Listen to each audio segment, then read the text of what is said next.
Assalamualaikum warahmatullahi wabarakatuh. Perkenalkan, nama saya Ibu Irma Samana. Saya mengajar sebagai guru bahasa Indonesia di SMP Muhammadiyah Nabire. Oke, dimana sekarang ini kita akan belajar tentang mengenai materi mendeskripsikan. Biasanya apa itu mendeskripsikan?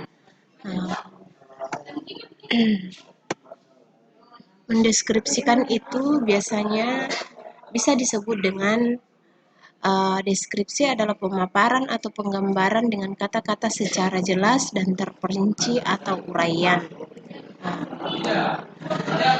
Deskripsi juga biasa disebut adalah paragraf yang berisi tentang penggambaran suatu objek, tempat, atau peristiwa tertentu secara apa yang dilihat, didengarkan, dan dirasakan kepada si pembaca secara jelas dan terperinci, sehingga pembaca seolah-olah dapat melihat dan merasakan sendiri apa yang dideskripsikan oleh penulis.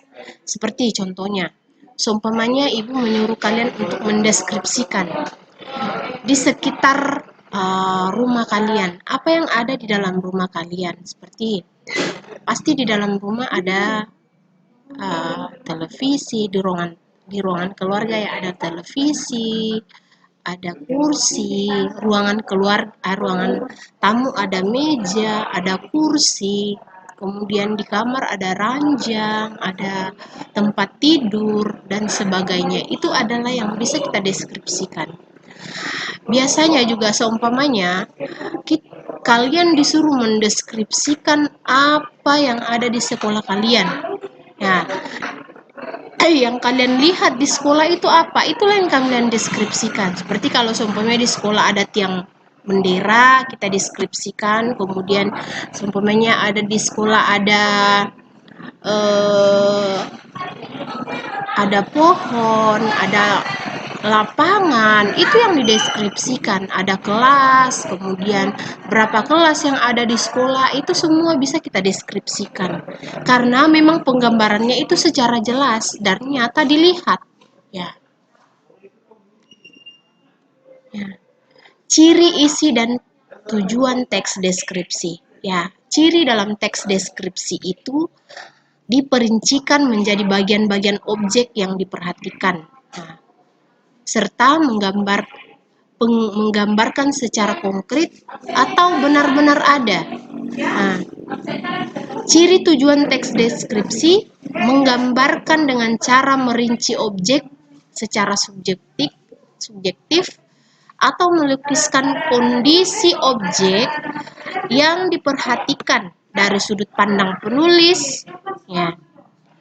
Teks deskripsi bertujuan untuk menggambarkan, melukiskan secara rinci atau menggambarkan sekonkret atau yang benar-benar ada. Ya, mungkin suatu objek yang diperhatikan ya bisa dilihat dan didengarkan atau bisa dirasakan sehingga pembaca seolah-olah bisa merasakan. Ya. Kemudian kalimat deskripsi merupakan kalimat yang menggambarkan keadaan, bentuk, atau suasana yang tertentu.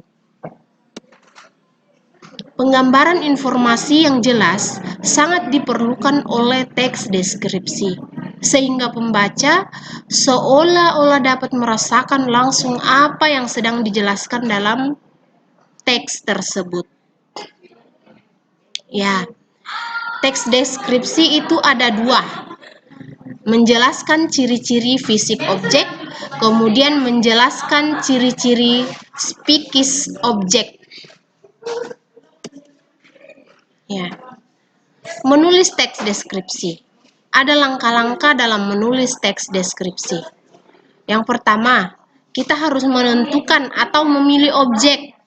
Kemudian yang kedua, menetapkan tujuan deskripsi, mengumpulkan data, kemudian membuat kerangka karangan, kemudian mengembangkan karangan, kemudian kita menyunting teks tersebut. Ya. Jadi materi yang kita bahas pada saat ini, kita belajar tentang mendeskripsikan. gampang sekali namanya kita mendeskripsikan. Apa yang kita lihat, yang dilihat oleh mata kita sendiri itu bisa kita deskripsikan. Seperti kalau kita lagi di dalam kelas, pasti banyak yang bisa kita deskripsikan. Di dalam kelas kan ada bangku, ada kursi, ada teman. Teman kalian bisa kalian tulis berapa orang yang ada di dalam kelas, kemudian ada gurunya, ada kursi, ada bangku, itu yang bisa kita ceritakan. Mendeskripsikan itu kita bisa menceritakan secara langsung, kita juga mendeskripsikan itu bisa kita tuangkan melalui media tulisan. Ya, sampai di sini materi kita pada saat ini. Kurang lebihnya nanti bisa kalian tanyakan lagi. Assalamualaikum warahmatullahi wabarakatuh.